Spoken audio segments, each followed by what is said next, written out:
for dark nights.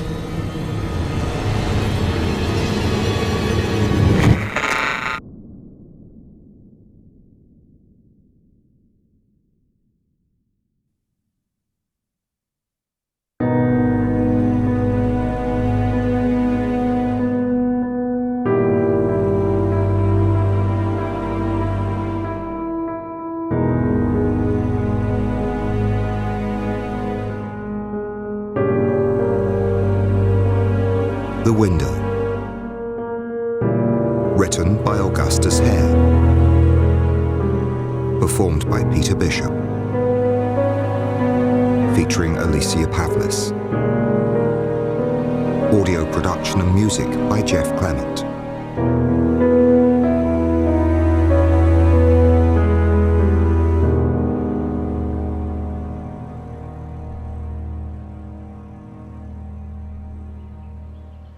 For many hundreds of years, a family of very ancient lineage by the name of Fisher possessed a very curious old place in Cumberland, which bore the unusual name of Kogin Grange.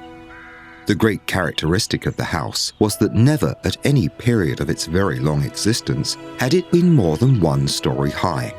Yet it had a terrace from which large grounds swept away towards the church in the nearby hollow and a fine distant view.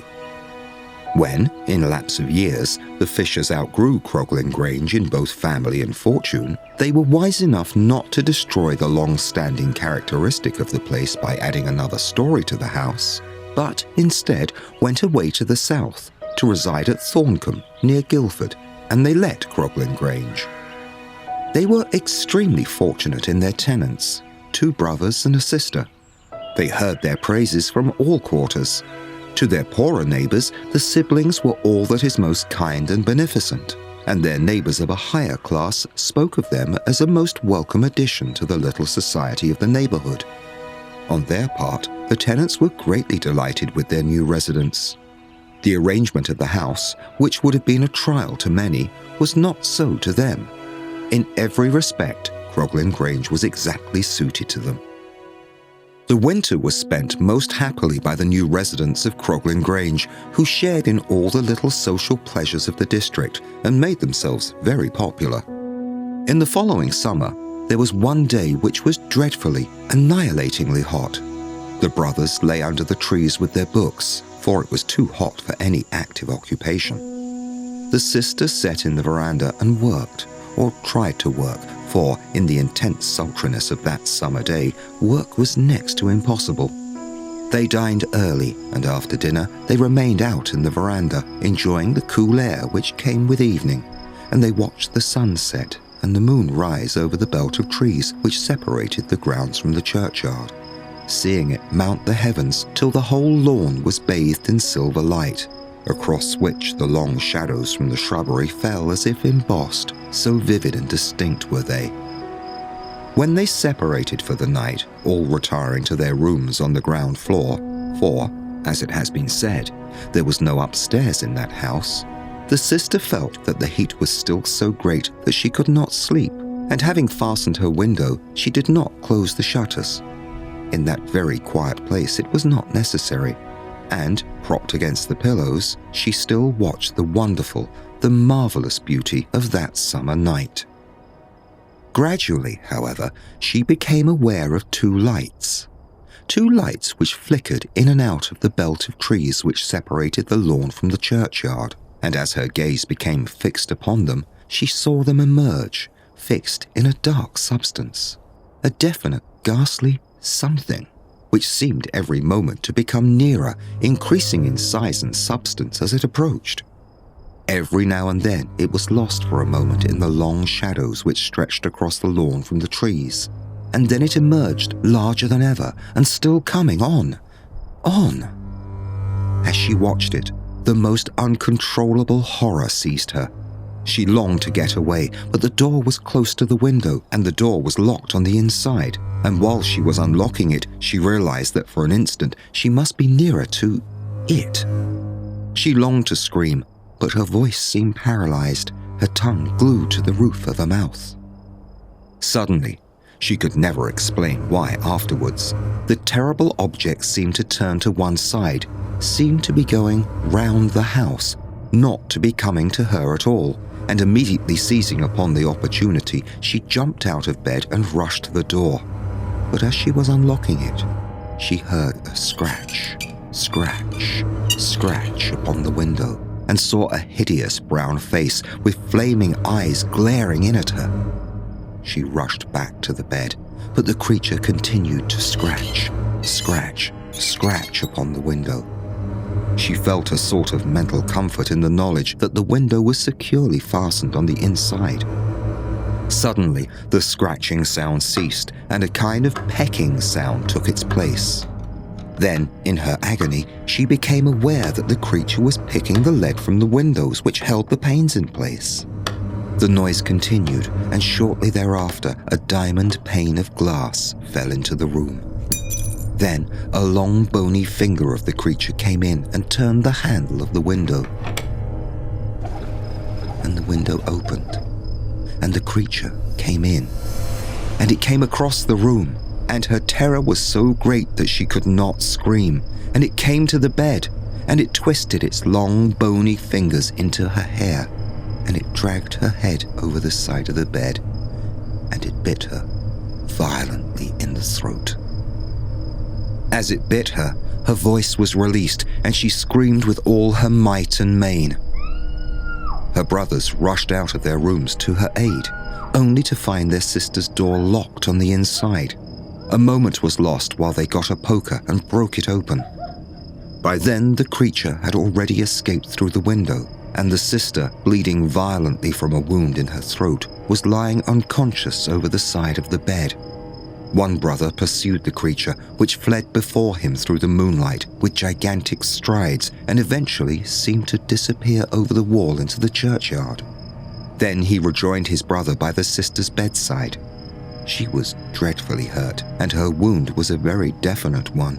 But she was of strong disposition, not given either to romance or superstition. And when she came to on her own, she remarked, "What has happened is most extraordinary, and I'm very much hurt. It seems inexplicable, but of course there is an explanation, and we must wait for it. It will turn out that a lunatic has escaped from some asylum and found his way here." The wound healed and she appeared to get well, but the doctor who was sent to her would not believe that she could bear so terrible a shock so easily, and insisted that she must have change, both mental and physical, so her brothers took her to Switzerland. Being a sensible girl, when she went abroad, she threw herself at once into the interests of the country she was in. She dried plants, she made sketches, she went up mountains, and, as autumn came on, she was the person who urged that they should return to Kogin Grange.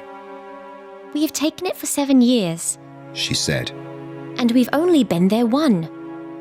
We shall always find it hard to let a house which is only 1 story high, so we'd better return there. Lunatics do not escape every day." As she urged it, her brothers wished nothing better, and the family returned to Cumberland. Despite the terrible events which had transpired which precipitated their earlier evacuation of Kogin Grange, and in spite of the family's sincere interest in doing so, it proved impossible for them to make any great change in their living arrangements. As before, the lack of an upstairs in the house ensured that they would each remain on the ground level. The sister, in fact, occupied the same room as before, and it is unnecessary to say she always closed her shutters. However, as in many old houses, this always left one top pane of the window uncovered. The brothers moved and occupied a room together exactly opposite that of their sister, and they always kept loaded pistols in their room. The winter passed most peacefully and happily. In the following March, the sister was suddenly awakened by a sound she remembered only too well. Scratch, scratch, scratch upon the window. And looking up, she saw, climbed up to the topmost pane of the window, the same hideous brown shriveled face with glaring eyes looking in at her. This time she screamed as loud as she could. her brothers rushed out of their room with pistols drawn and out of the front door. The creature was already scuttling away across the lawn. One of the brothers fired and hit it in the leg, but still, with the other leg, it continued to make way, scrambled over the wall into the churchyard, and seemed to disappear into a vault which belonged to a family long extinct. The next day, the brothers summoned all the tenants of Kogin Grange, and in their presence, the vault was opened. A horrible scene revealed itself. The vault was full of coffins which had been broken open, and their contents, horribly mangled and distorted, were scattered over the floor. One coffin alone remained intact. Its lid had been lifted, but still lay loose upon its surface. They raised it. And there, brown, withered, shriveled, mummified, but quite entire, was the same hideous figure which had looked in at the window of Kogin Grange, with the marks of a recent pistol shot in its leg. And they did the only thing they knew of to dispatch such a creature. They burned it.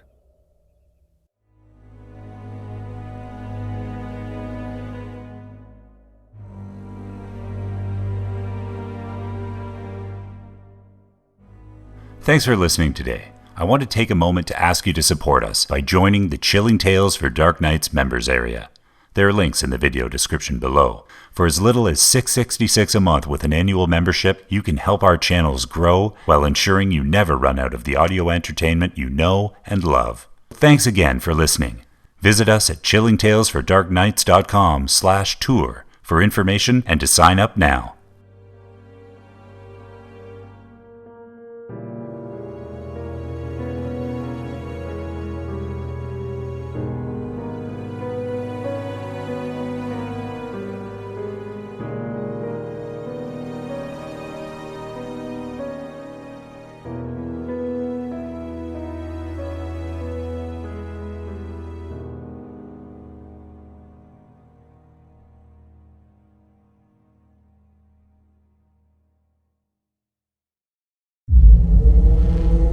Chilling Tales for Dark Nights.